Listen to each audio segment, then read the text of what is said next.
Welcome back. My name's Adrienne and we're in the kitchen today, but I'm not cooking food. I'm pouring candles. I buy the wax in bulk from Swan Creek Candle Co online. If I were to purchase a candle already poured in the store in a jar this size, it's going to cost me the same price as this tub of wax, but this tub of wax will fill this jar 2 times. Once I realized that, I stopped buying candles already poured and I've been pouring my own. I have an extensive collection of antique mason jars, as I'm guessing a lot of you probably do also. And I love making candles for myself in them and also pouring candles for others. And they also sell unscented wax. I like to mix my wax smells together into one candle, but I always cut in a little bit of unscented wax with the scented waxes because it just softens that sharpness of the smell as the candle is burning. I just want a nice soft smell in the house. I don't want the candle to be overpowering and punch you in the face. I'd like it to be a soft background to my cozy home. Lemon Icebox is one of my favorite scents to use in summer. And I'm also working with Buttercream Vanilla, which is a favorite for all seasons. I like to mix a little bit of Buttercream Vanilla in with coffee smells, cinnamon smells, and today I'm gonna be cutting it in with this Lemon Icebox cookie wax. I like to keep a couple of these containers once the wax is gone because I use it to melt more wax. I just chunk out some of these. I'll show you. And I have this little bag that I keep all of my extra wicks and, you know, utensils that I have deemed candle making utensils. For these size jars, I like to get, let's see, these number 62 wicks. If you don't get the right size wick, your candle will either burn too fast or it won't burn hot enough, and you'll have that sunk in center where the wick, you know, the candle just burns down around the wick and doesn't burn the candle across evenly. You want to have a nice even burn, so every time you burn your candle, the entire top becomes liquid. That way you're going to cleanly burn that entire candle down to nothing.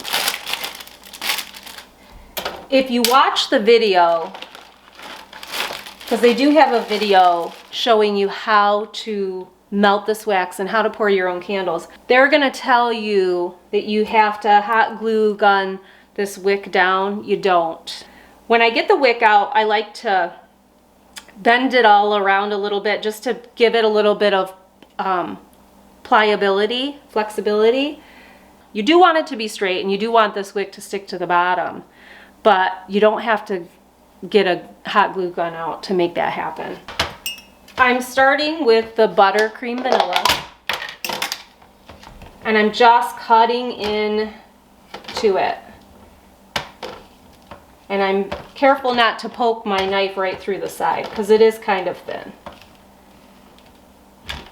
I'm gonna just use my microwave because I have one.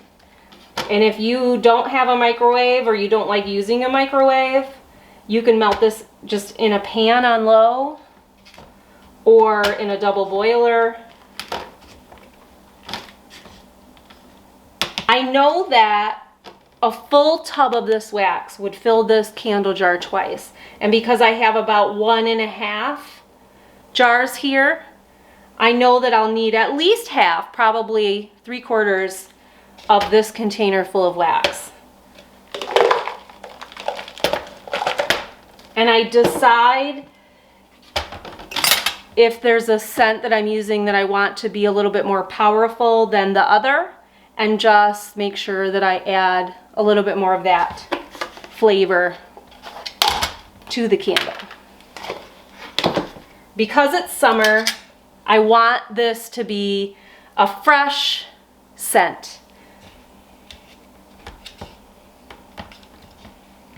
And I'll use a little more lemon Icebox cookie wax than the Buttercream Vanilla.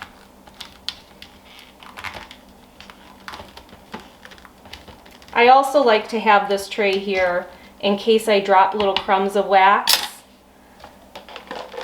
It's really nice wax and it melts really easily, which is great for candles, but not so great when you drop crumbs around your house.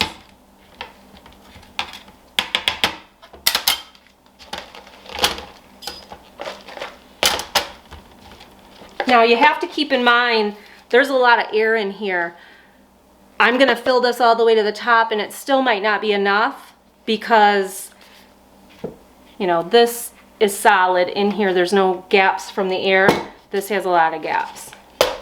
So we're just going to play it by ear. If you don't put enough in there at first, it's fine. You're just going to add some more in a minute. I'm going to just get a couple more crumbles of that lemon. It smells so good.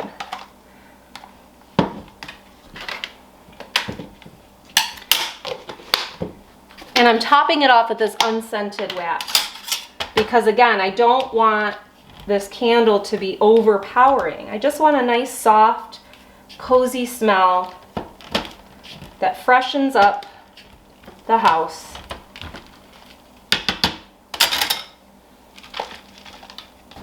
I'm just popping this into the microwave. I'm starting with 2 minutes. And if it needs more, I'll add some time. All right, so here's the wax after 2 minutes, and you can see it really went down a lot. So I'm just gonna stir that.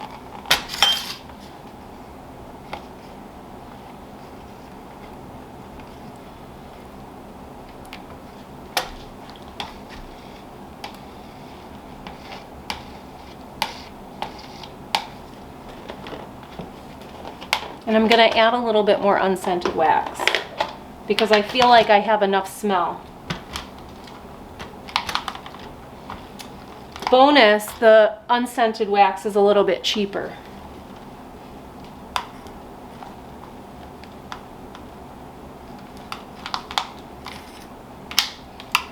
Now, I'm not going to put too much more. Remember, I don't need this container completely full.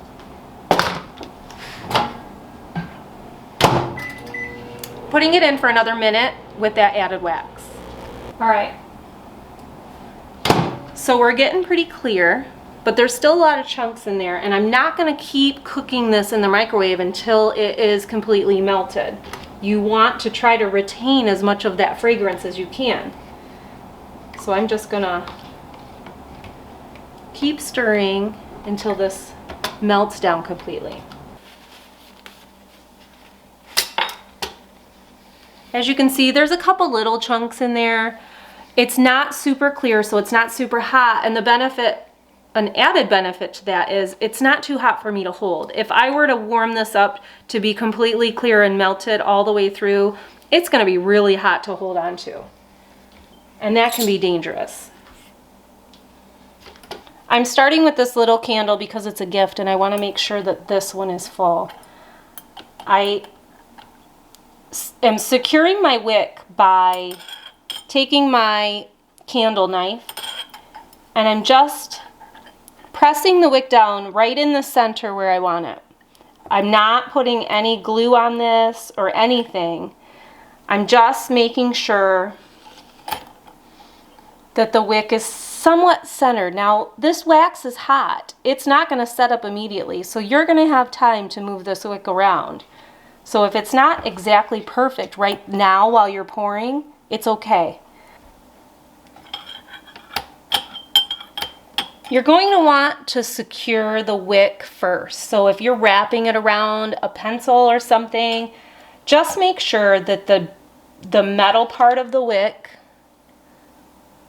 that middle part, make sure that that is pressing down on the bottom of the jar when you determine how long that wick needs to be.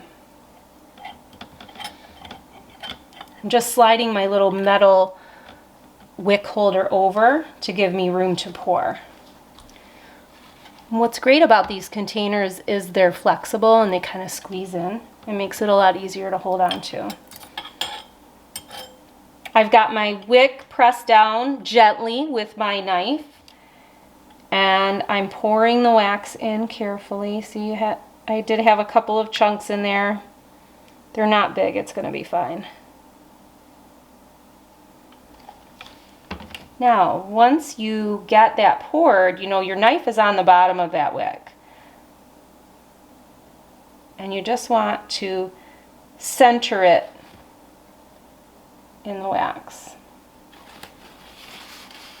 And then you don't want to touch it until it really sets up, because you don't want that wick to move inside. Moving on.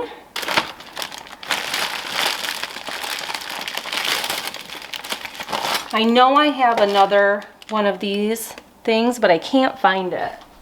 So for this candle, I'm just going to use a pencil to wrap the wick around. So first thing I want to do is make sure, oh, it's not going to be long enough. First thing I'm doing is making sure that my wick is touching the bottom, and I'm just using the heat of my fingers to bend that wick around the pencil, and I'm just holding it there so that it conforms to the pencil. Now, just like before, I'm going to keep my knife gently holding that little metal circle down at the bottom of the candle. And I'm just moving that wick over at the top enough to give me room to pour this in. And I'm just slowly pouring.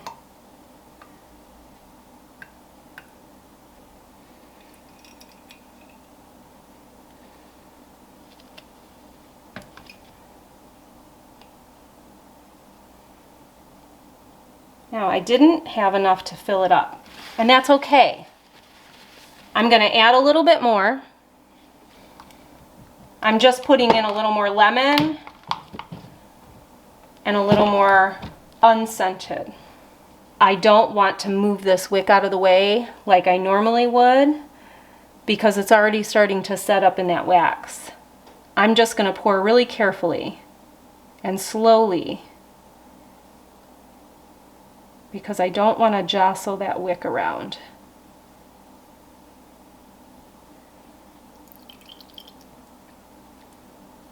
That didn't fill it all the way, and it's just for me, so it's okay.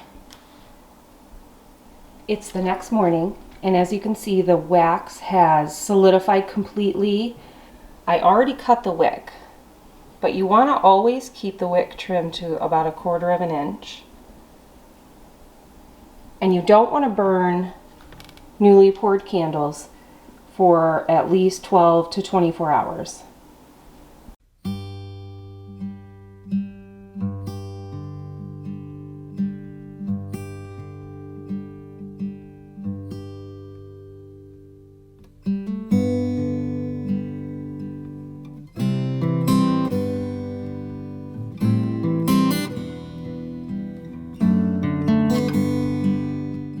I love burning candles all year in my home. And if you do too, you're going to love the benefits of pouring your own candles, because you can combine the scents that suit your home. I hope I've inspired you by showing you how easy it is to pour your own candles and save money in the process. Thanks for joining me today. I hope I see you in the next video. Take care.